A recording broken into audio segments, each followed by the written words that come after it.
High friends, welcome to my channel. আশা করি সকলেই ভালো আছেন, আমিও বেশ ভালোই আছি। আজ একটা রেসিপি নিয়ে হাজির হয়ে গেছি আপনাদের কাছে শেয়ার করব বলে। তো মামনি চ্যানেলে সকল বন্ধুদেরকে স্বাগত জানিয়ে রেসিপিটা আমি শুরু করে দিলাম। তো দেখুন, এখানে আমি মিষ্টি কুমড়ো নিয়েছি 250 থেকে 300 গ্রাম। একটা গ্রেটারের সাহায্যে দেখুন গ্রেট করে নিলাম।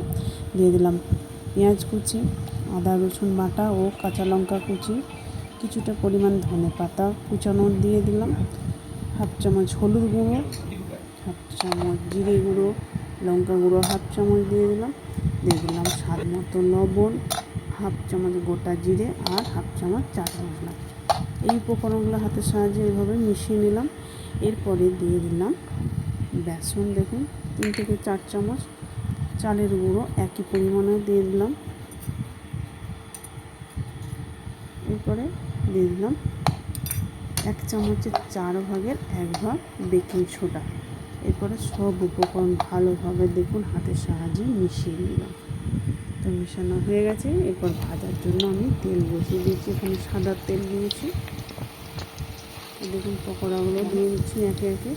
লো টু মিডিয়াম আছে রেখে পকোড়াগুলো ভেজে নেব।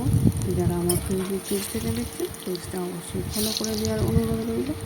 আর যারা আমার ইউটিউব চ্যানেলে নতুন বন্ধু আছেন, একটা সাবস্ক্রাইব করে পাশে থাকবেন। দেখুন কতটা সুন্দর হয়েছে।